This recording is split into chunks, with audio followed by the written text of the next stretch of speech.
everybody, this is Chad Rainey with Trust Your Passion. Trust Your Passion is the passion movement. What we do is we interview other people and we want to hear their stories. So today we've got a great video with a very, very smart man. So tell me your name. Sure. My name is Basil. And tell me a little about your story. Oh boy, my story. Well, I grew up in Ireland, so I'm originally from Ireland. I moved all over the world. I worked many years in all over the world. Like I said, my initial traveling job was out of New York, but I visited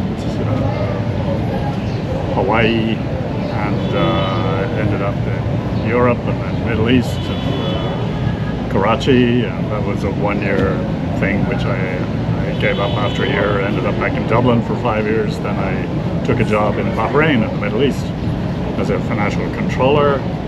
Did that for about 6 years. Moved from there to Singapore. Was there for a good 6 months, but traveling throughout Asia. And then a job which I'd often fancied came up in the US as the controller for North and Central America for a Norwegian company. I took that on. That was a 3-year contract. Finished that.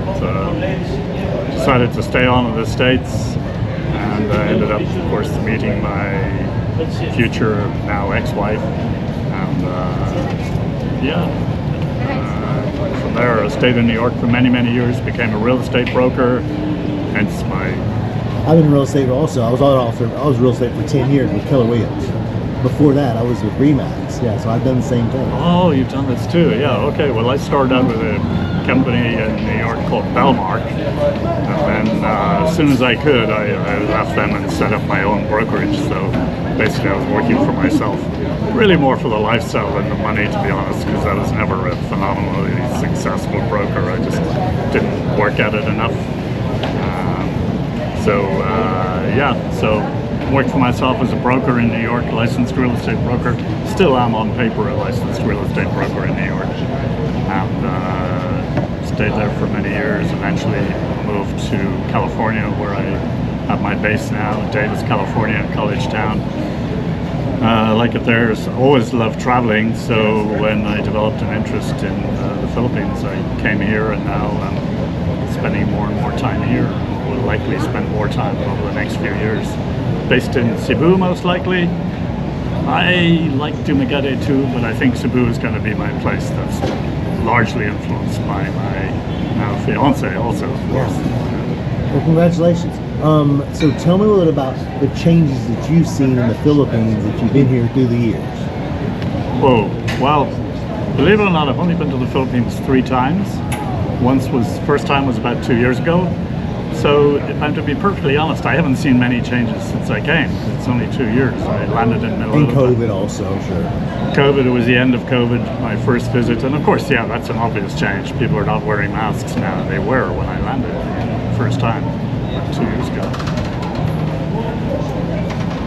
Well, so you're engaged.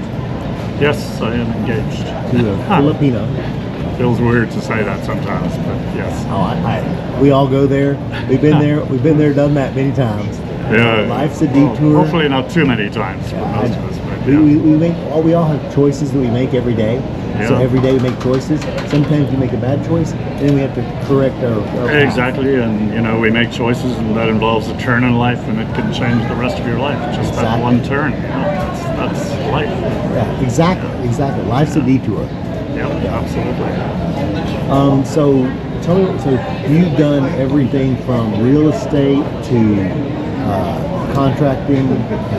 I've done a lot of stuff. I mean, I actually studied engineering in college because I just happened to be very good at maths at school, and that was a natural progression. But I never knew that I wanted to work as an engineer, and I never did actually work as an engineer. I went straight from graduating in engineering into chartered accountancy, it's called in Ireland, like a CPA in the US. So I became a chartered accountant, hence worked as a financial controller for many years. So what are your favorite things about Cebu City? Sounds silly, but sitting here at Bo's Coffee where we are now Exactly. is actually one of my favorite things to do here. It's very lazy, it achieves nothing, but sitting here, the world goes by, as we can maybe hear in the background right now, a group going by. Yeah, you meet a lot of people, talk to them. Some of them are fun to talk to, some of them are kind of boring, but you know, that's... And some of them are assholes. Some of them are assholes. I mean, I'd say that. That's how life lives. That's life. Some of them are nice people. You know, You never a know mixture. who you meet, but Yeah, it's like going on a dating site. You know, there's some good, some bad. You know, you gotta do some filtering.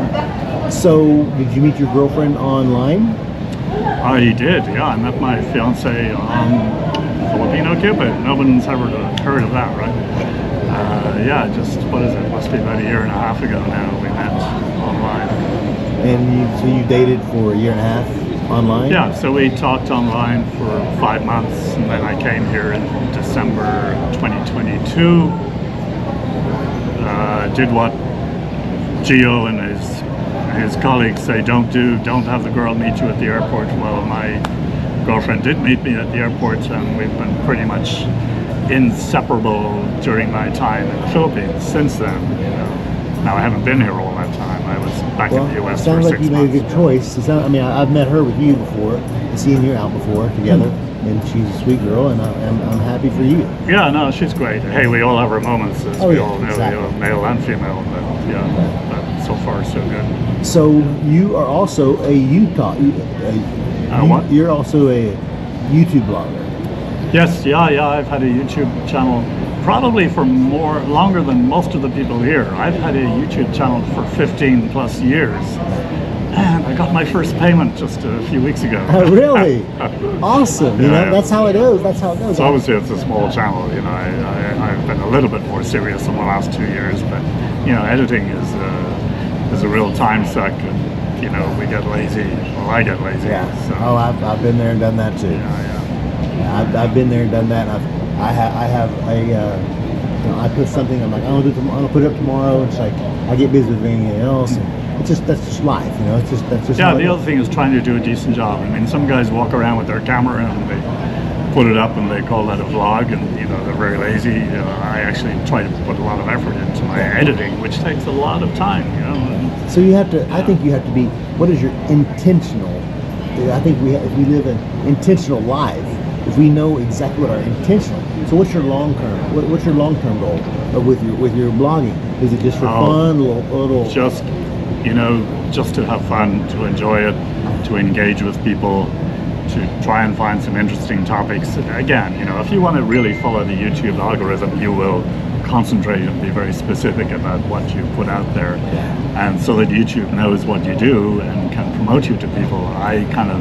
I do a bit of everything. I do whatever makes me happy. Exactly. And my logic being that whatever makes me happy will attract subscribers that are also interested in the same thing. Exactly. You are trusting your passion. You're passionate about one thing, and you want to do one thing, and you're passionate. You're sharing your passion when you share online. I looked at your YouTube channel. I was very impressed. I looked at it after we met.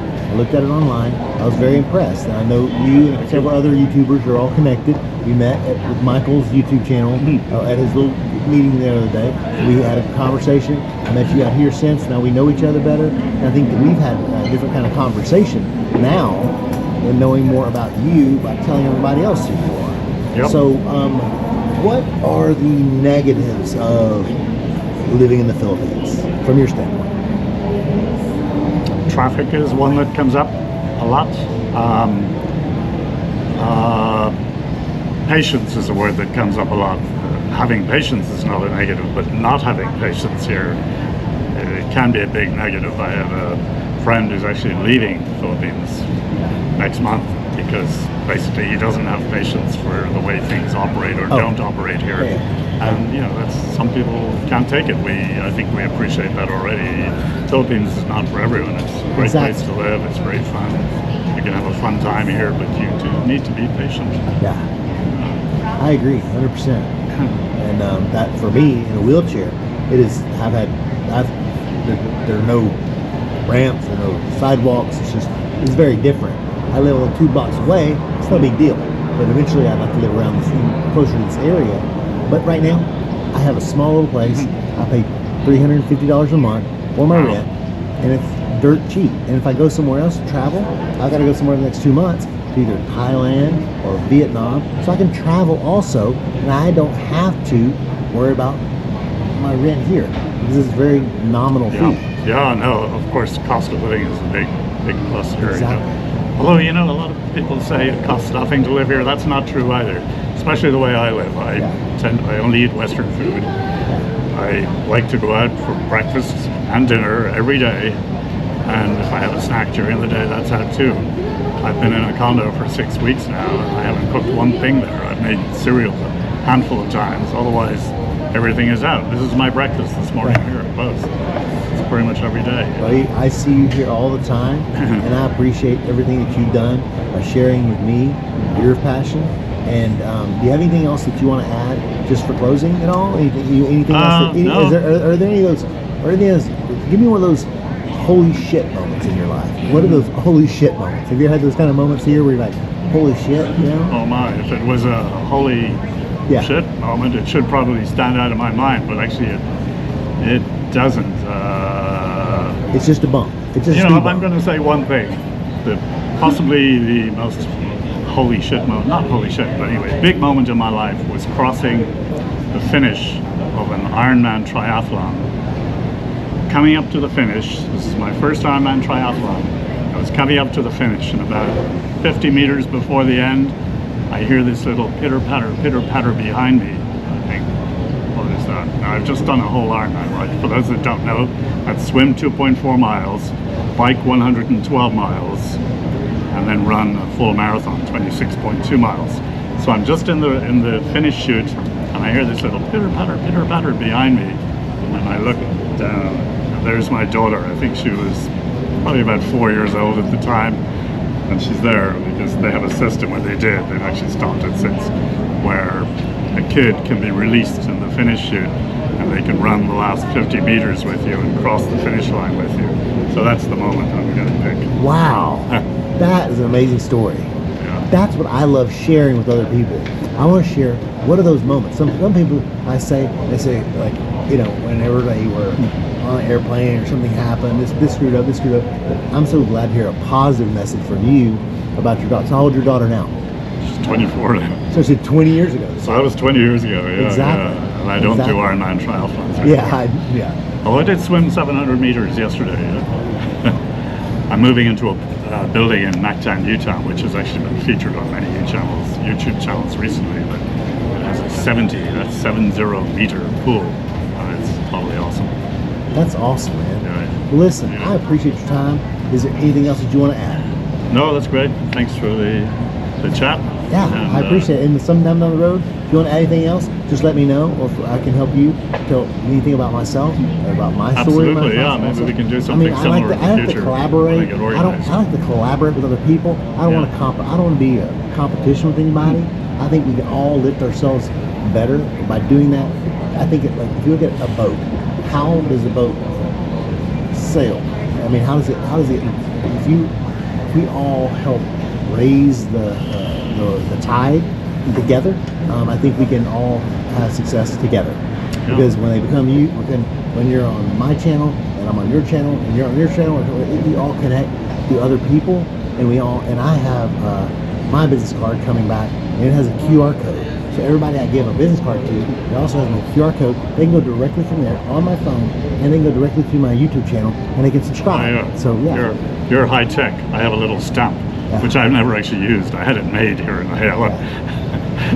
But yeah, we all have our different. We all have our different paths. If I can ever help you at all, anything from. I mean, I've built websites, I've sold websites, I've had businesses online, I've done real estate, you've done real estate also. If there's anything I can help you, just let me know and let's get together again, and I appreciate your time. Awesome.